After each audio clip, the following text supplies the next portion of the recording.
Jaya Radha Madhava Jai Kunja Bihari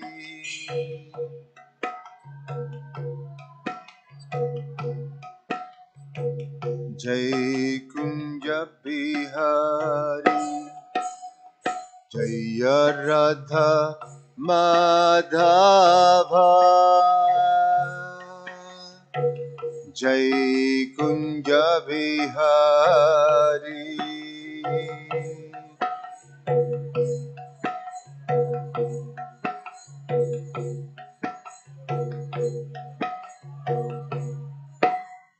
Gopi Janna Bhalava Giribharadhari Gopi Janna Bhalava Giribharadhari Gopi Jana Vallabha Jaya Girivardhari Jaya Girivardhari Gopi Jana Vallabha Jaya Girivardhari Jaya Girivardhari Jashodanandana Jaya Vraja Janaranjana Jaya Vraja Janaranjana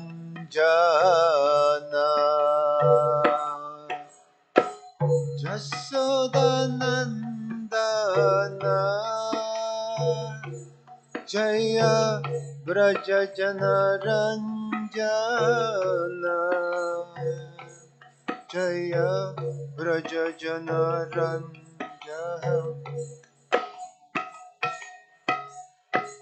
Jamuna Tiravanachari Jaya Kunja Bihari Jamuna Tiravanachari Jaya Kunja Bihari Jayam Madhava Jaya Kunja Bihari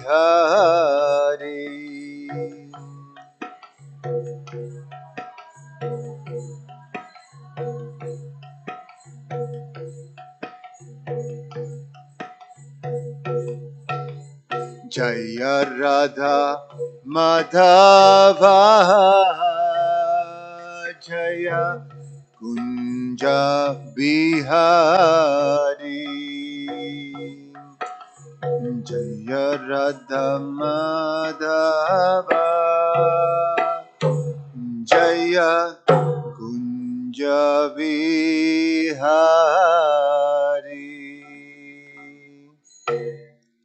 Jai Vishnupat Paramahansa Parivrajacharya Ashtutara Shatash Srimad His Divine Grace AC Bhaktivedanta Swami Srila Prabhupada Ki Ananta Koti Vaishnava Vrinda Ki Grantara Shimam Bhagavatam Ki Nitai Gaura Premanandi Om Namo Bhagavate Vasudevaya Om Namo Bhagavate Vasudevaya Om Namo Bhagavate Vasudevaya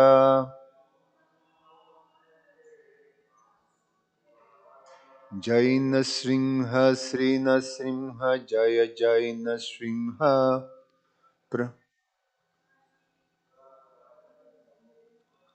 Jai Nasrimha Sri Nasrimha Jaya Jai Nasrimha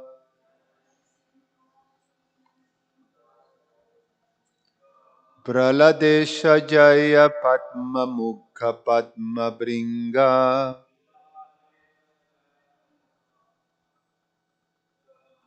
Praladesha Jaya Padma Mukha Padma Bringa. Glories to Lord Nrsimha, Sri Nrsimha. All glories to Lord Nrsimhadev, the Lord of Prahlad, like a honeybee, is always engaged in beholding the lotus face of the goddess of fortune. Happy Nrsimha Chaturdasi, everybody. Today we're reading from Srimad Bhagavatam, Canto 10, entitled The Summon Bonum, Chapter 60, Krishna teases Rukmini, text number 15 and 16. Yayor Atma Samandhitam Janmaishwarya Kritir Bhava Tayor Vivaho Maitri Cha Nottamadhamayo Kwachit Yayor Atma Samandhitam Janmaishwarya Janma Janmaishwarya Kritir Bhava Tayor Vivaho Maitri Cha Nottamadamayo Kwachit Yayor Atma Samanvitam Janmaishwarya Janmaishwarya Kritir Bhava Tayor Vivaho Maitri Cha Notatmadamayo Kwachit. Christian.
Jayoho, of which two, Atmasamam, equal to oneself, Vittam, property, Jamma, birth, Aishwarya, influence, Akritihi, and physical appearance, Bhavaha, posterity, Tayoho, of them, Vivaha, marriage, Maitri, friendship, Cha, and Na, not, Uttama, of a superior, Adamayoho, and an inferior, Kwachit, ever.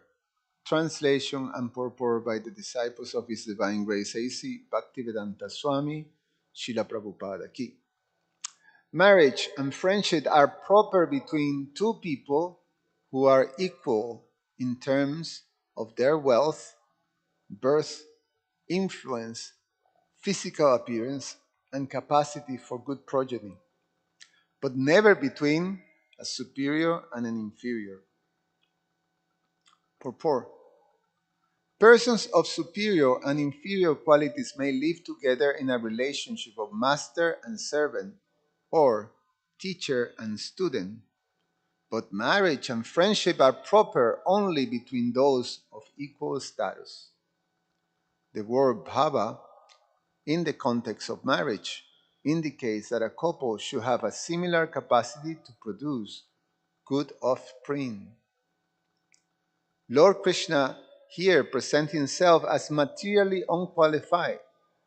In fact, the Lord does not have any material qualities.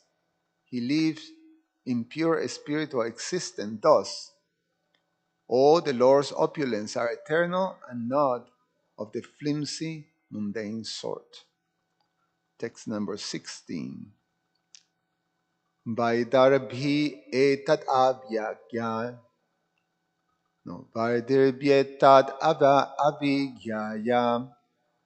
Tvaya dirga samikshaya. Brita vajan gunairhina. Vishubhi slagita mudha. Translation. O Vaidarbhi, not being far-sighted, you didn't realize this, and therefore you choose us as your husband, even though we have no good qualities and are glorified only by deluded beggars.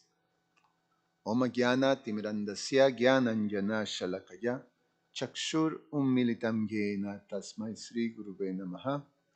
Namo Vishnu Padaya Krishna Prastaya Bhutale Srimate Romapa Swami Iti Namini. Namo Vishnu Padaya Krishna Prastaya Bhutale Srimate Bhaktivedanta Swami Iti Namine. Namaste Saraswate Deve Gauravani Pracharine. Nirveshesha Shunyavadi Pashatyadi Shatarini. Vanchakalpatarubhyascha Kripa Sindhubhya Vacha Patitanam Pavanebhyo Vaishnavebhyo Namo Namaha.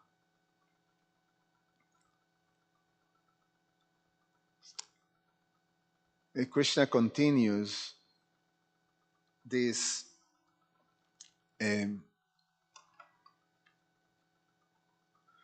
presentation of himself.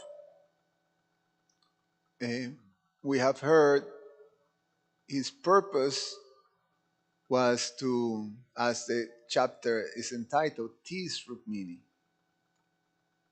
And he wanted, we have heard through the beginning of this chapter, he had the purpose to bring out Rukmini's anger. So he wanted to see this feature in Rukmini Devi.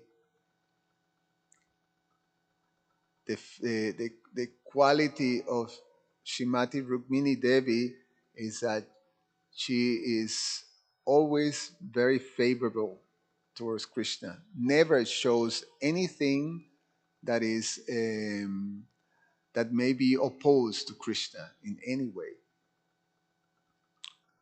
we discussed that it's very different than the mood of Satyabhama, who is not afraid of going opposed to Krishna and demand things from Krishna.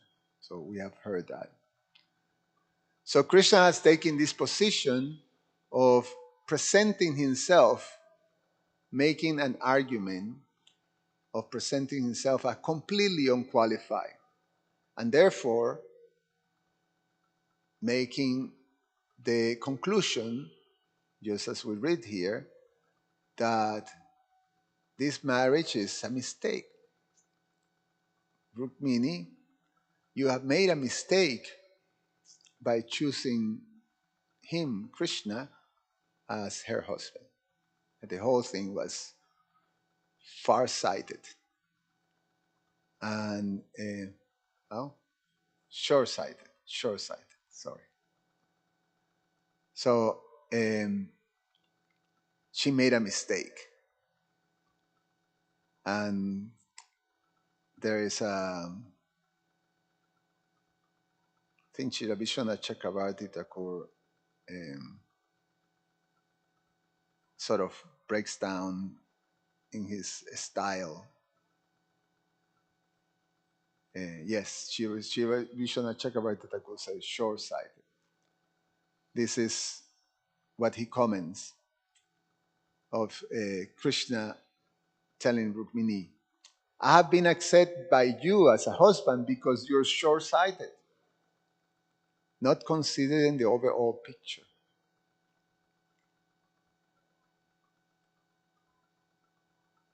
And Srila Jiva Goswami, similarly, he says, not consider very carefully all that I have said, you choose me. You are endowed with all good qualities by your nature.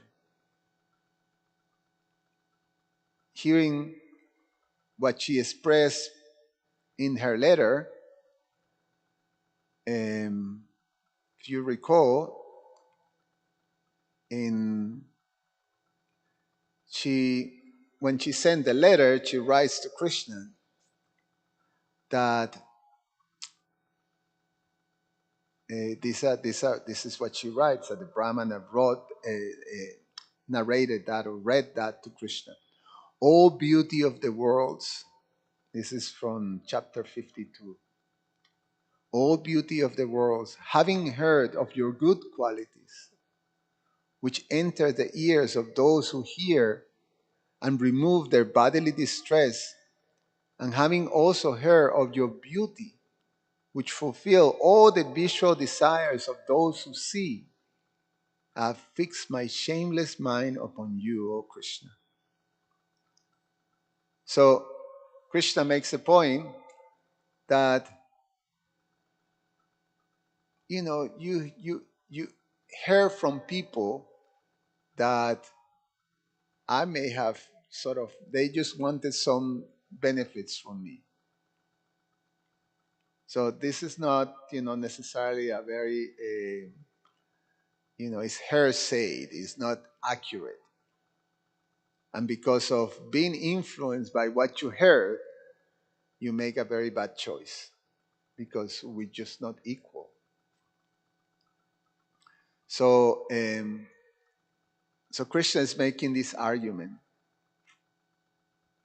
And in fact, that is a view that a class of people in the world that in the Bhagavad Gita they're described as mudhas, or grossly materialistic people, not very intelligent, ignorant.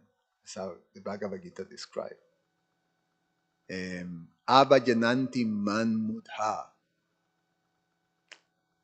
That these very foolish, ignorant people, they disregard Krishna because they don't understand Krishna's position as the Supreme Lord.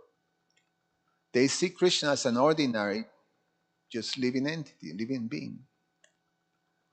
And like that, they externally trying to criticize Krishna, deride Krishna. This is a word that Krishna used.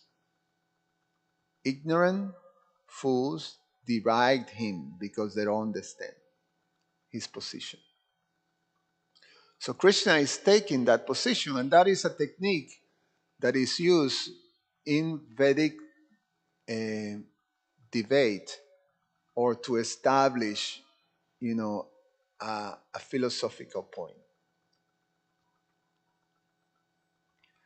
Srila Jiva Goswami uses this technique very much. In other words, you take the position or a position that is opposed to your philosophical views and you express that position. It's called Purva Paksha. Purva Paksha. And in this Purva Paksha, the philosopher, takes is fully express the ideas and the oppositions of the other party, the opposing party, and describe them. So in this case, Krishna is saying how disqualified he is. And sometimes we hear these mudhas or these Abhajananti man mudhas, they discuss of Krishna as immoral, or Krishna is, he lies, he steals, sometimes you hear, he he's a cowherd, or, all kinds of criticisms.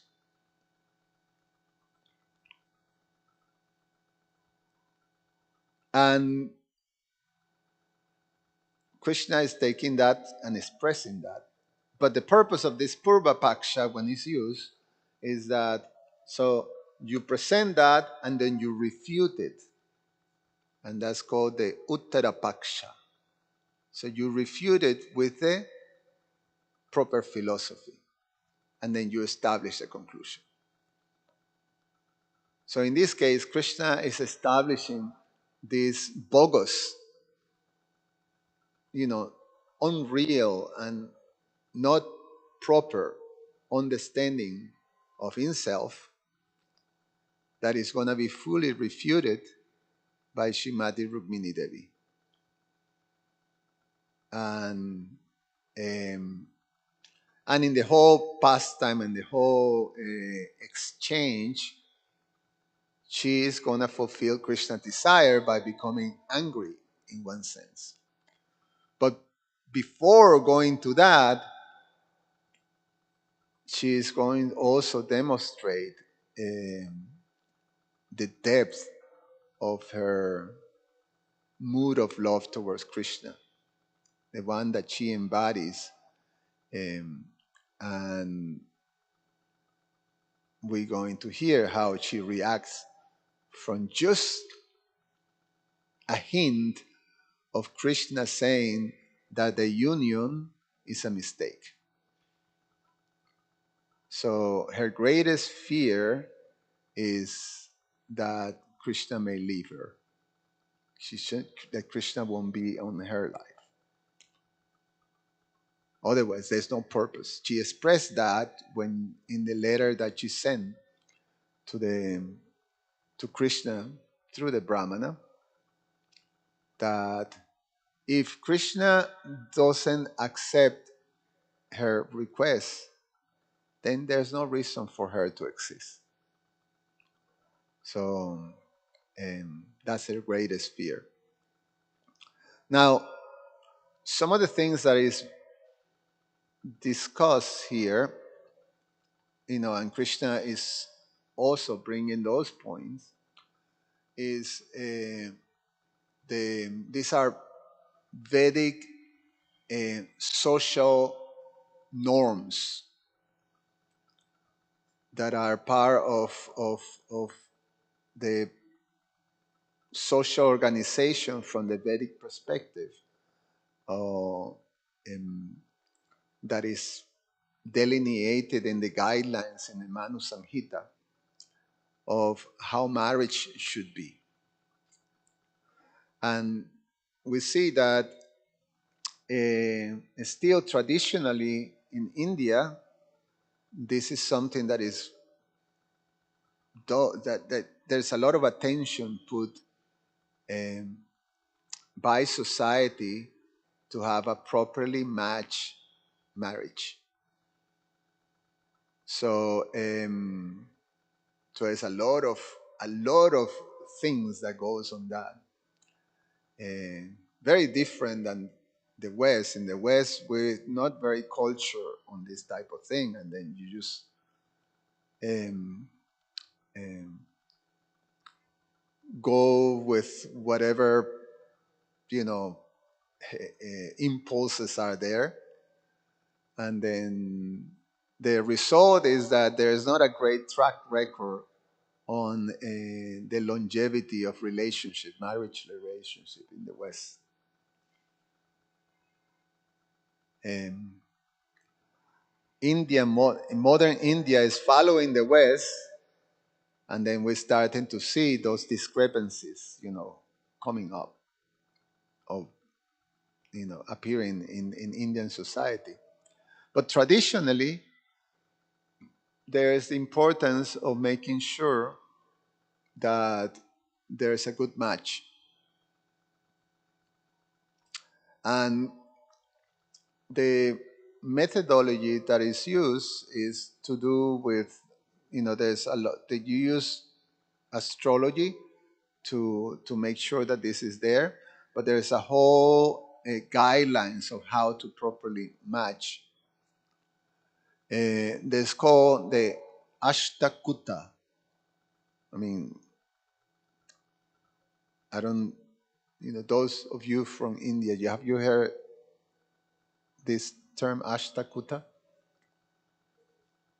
Yeah, Ashta means eight, and Kuta means aspects. So there have to be these eight aspects that have to be matched in order to have a very auspicious and balanced type of marriage. And Krishna brings this in the verse. He says,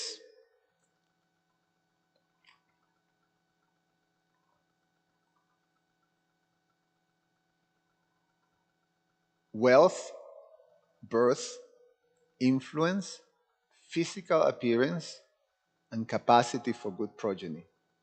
So right here he mentions one, two, three, four, five, six of the eight. Never between a superior and inferior. So, so the from these ashtakutas, then the ones that are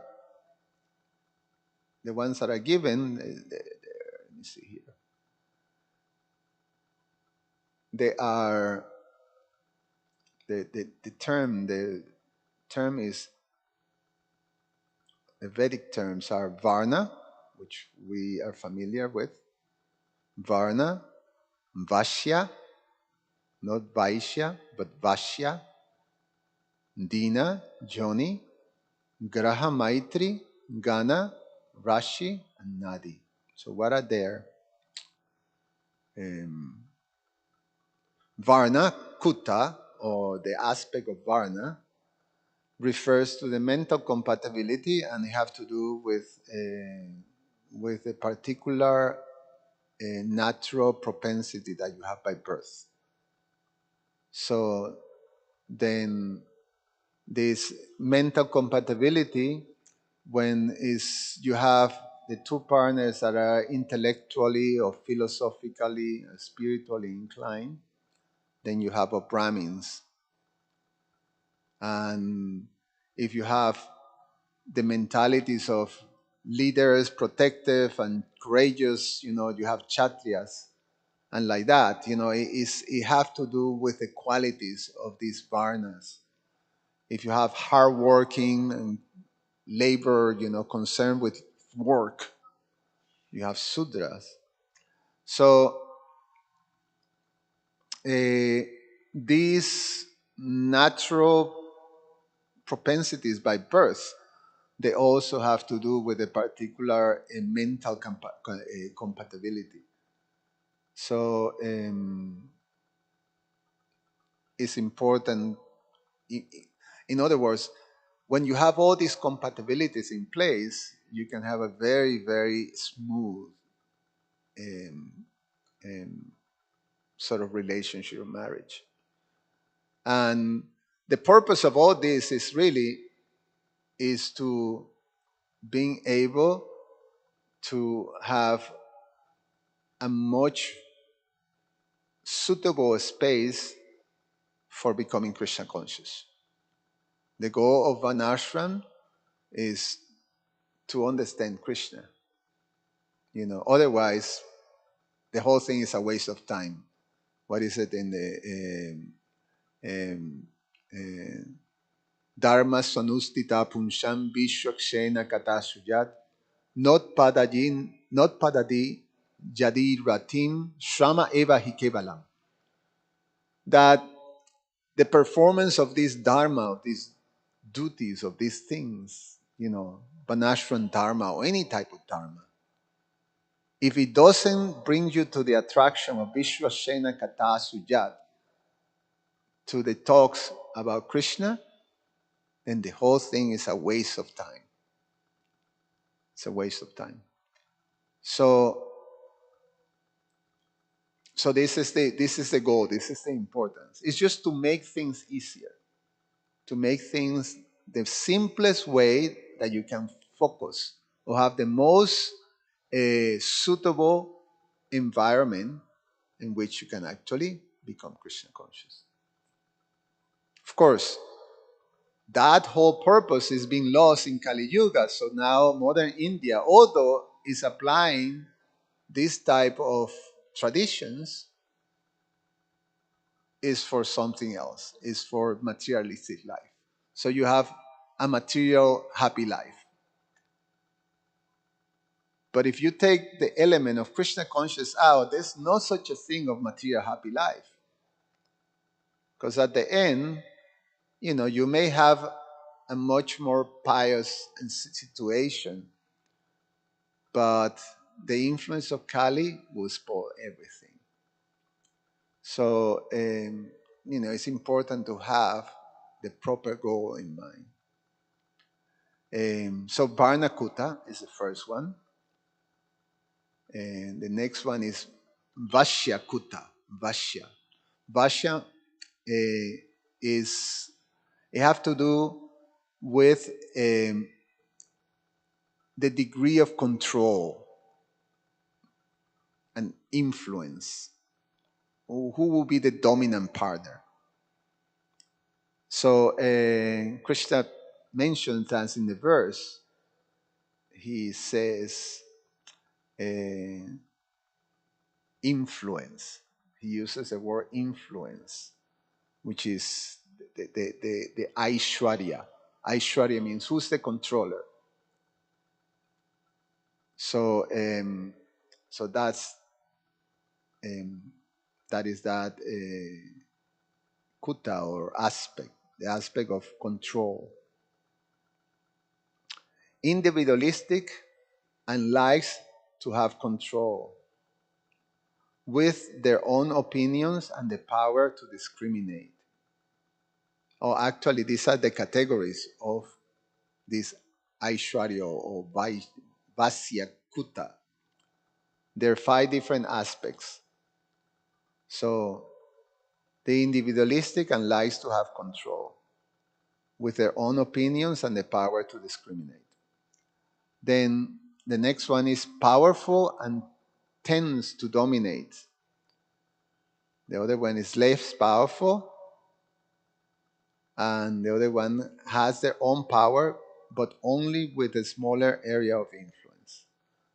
And anyway, these are a little bit of details of that. But the point of this kuta or this aspect is in terms of the influence.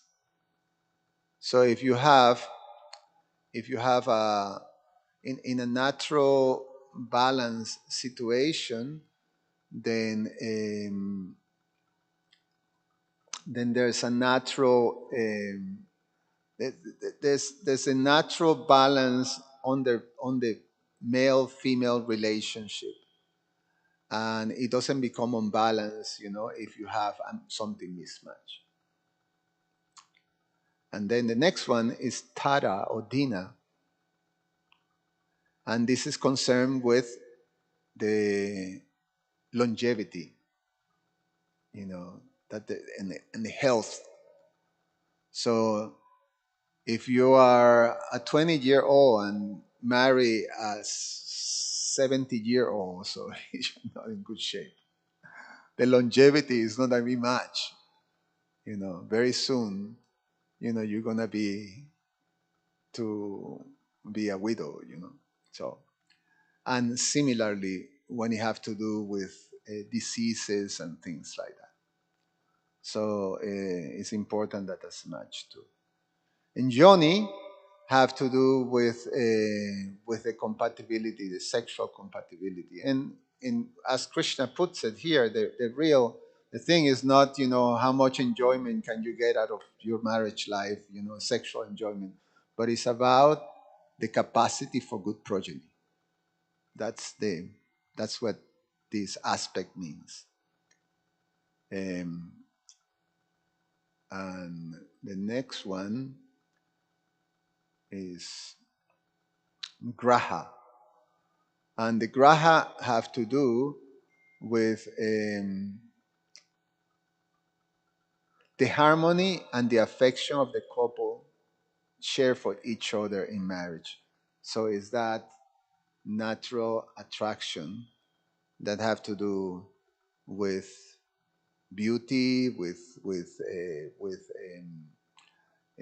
how you say, the connection that is there between the partnership. So how the couple relate to each other on a daily basis is considered here.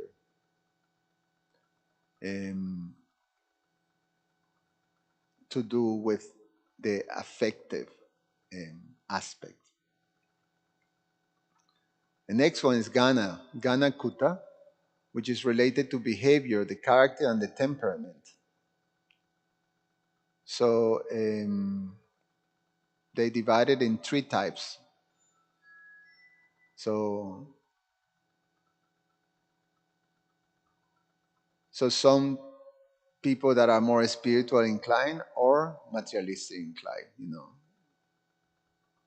and a balanced approach between spiritual and material world, and the down to earthy approach rather than being spiritual. So so it's basically in terms of you want to be Krishna conscious, or you want to pursue Krishna consciousness, you want to pursue some materialistic means.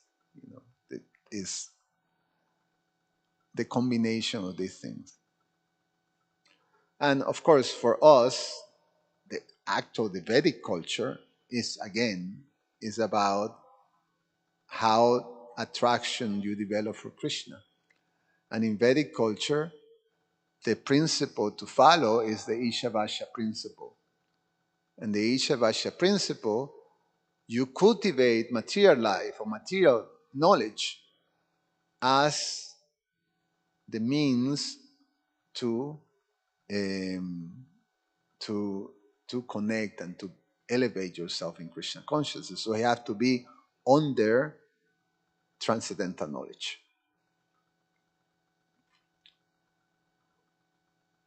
The next one is Rashi. Rashi or Bhakuta. Um,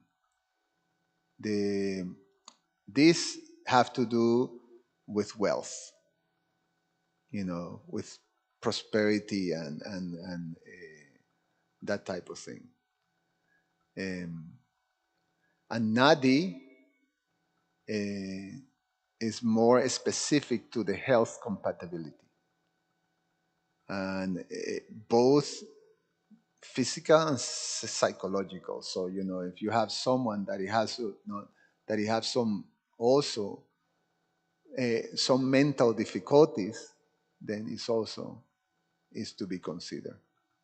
So these are 8 aspects that have to be carefully matched, and the the Vedic system provides the means to actually calculate those by astrology.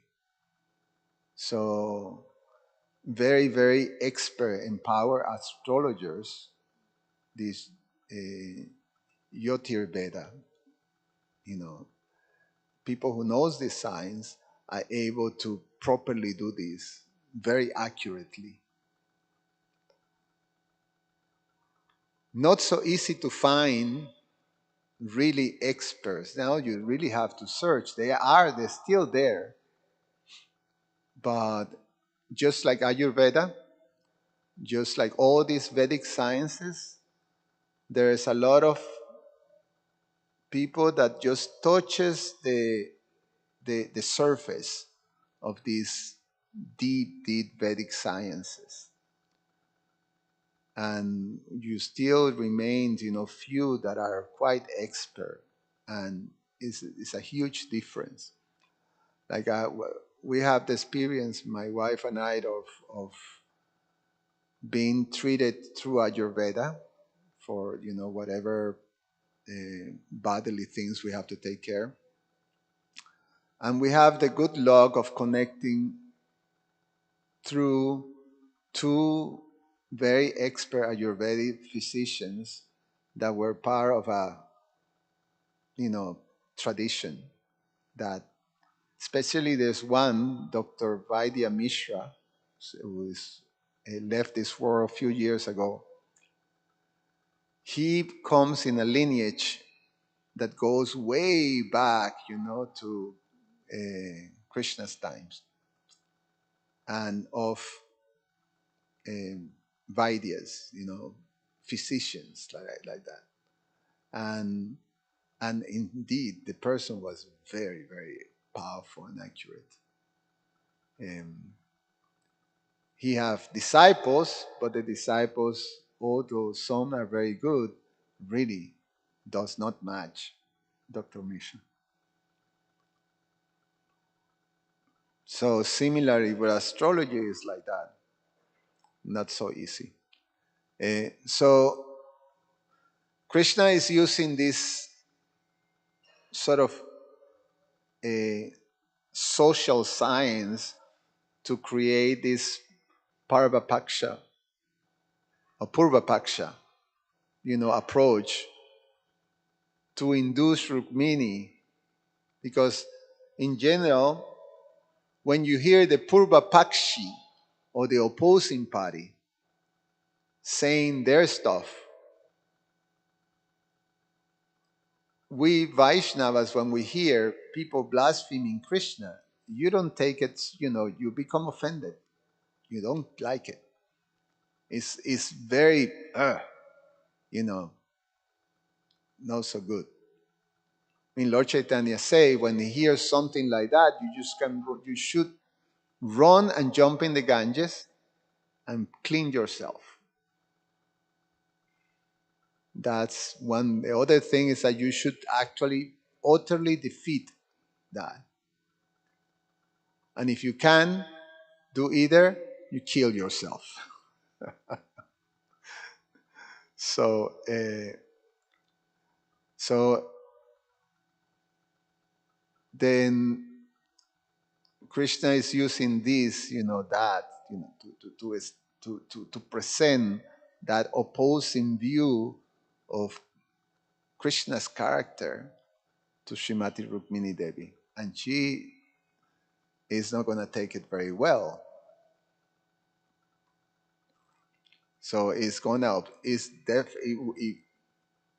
will we hear how upset she becomes when hearing this type of thing. So any comments or questions?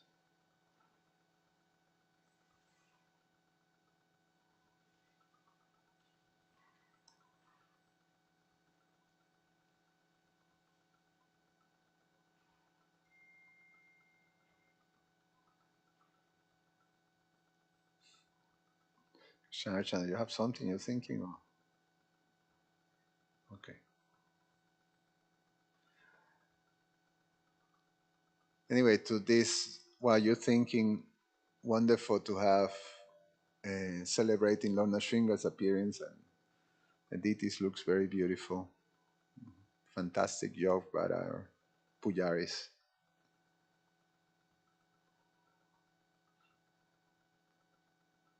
Can bring them back.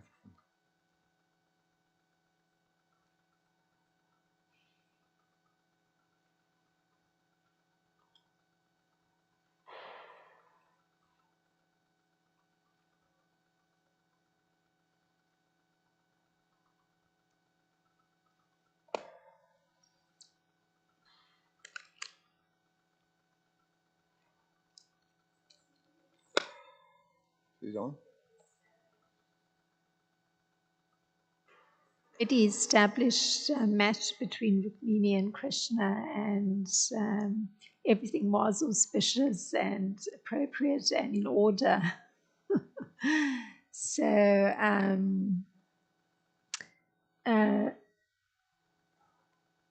response could be just to dismiss everything that Krishna's saying because it's not accurate. But on the other hand, if one hears a spouse speaking ill of themselves, it's a little upsetting because one doesn't hold that view of one's spouse. So it seems that it's not, there's a fine line between what's amusing and what's actually going into dangerous territory. So it seems Krishna's going into very dangerous territory. Well, remember his purpose, and what really gets to Rukmini is the implication of Krishna saying that because this is all mismatched, so he's using that to make the point that this is a mistake. This marriage, she made a mistake, and that's what really upset her.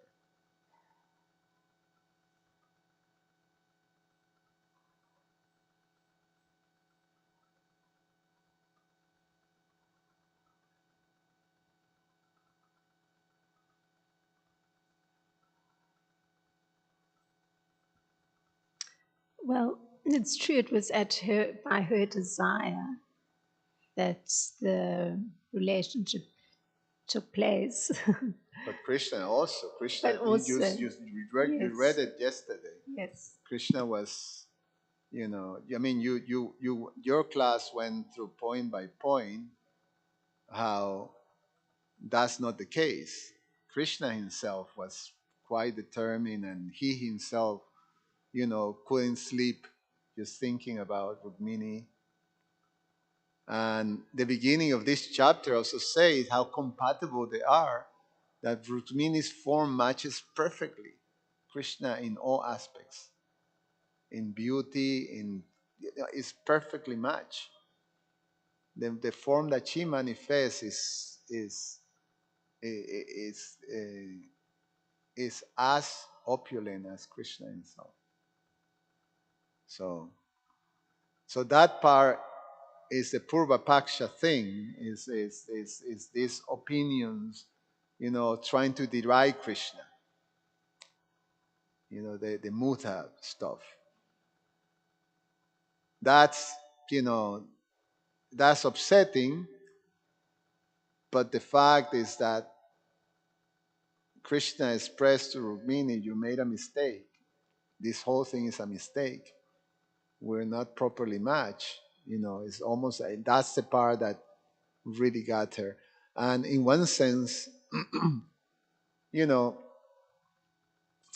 the whole thing, from, as you say, from her perspective, why she, uh, you know, no, she knows Krishna, that's all nonsense. So he must be joking. One immediately can assume that, I mean, to have the wealthiest person in the world saying, yeah, I have nothing, I have not a place to sleep, and I have to, my shoes is, whatever, have holes and things like that. You say, what? You're joking, no? Like that. But it's the whole thing just touch it in something that is for Rukmini. Devi is the essence of her whole being, and like that, which is she is Krishna's and there's no other thing. So just the thought of no, us, that union is a mistake, the consideration of that, even in a joking manner. I mean, that's what we were talking the other day. From the mundane aspect, understanding the nature and the qualities and the psychophysical state of your partner. And if you're not sensitive, you go and say something that is on a sensitive nature, then and it's being very thoughtless. Because regardless, if you do it in a joking manner or in a serious manner, it doesn't matter. You touch that button, you know that you're going to have a reaction. So, but in this situation, really, it's not mundane, which we have heard and we explained. Yeah, you have to take your shoes out. Thank you so much for coming.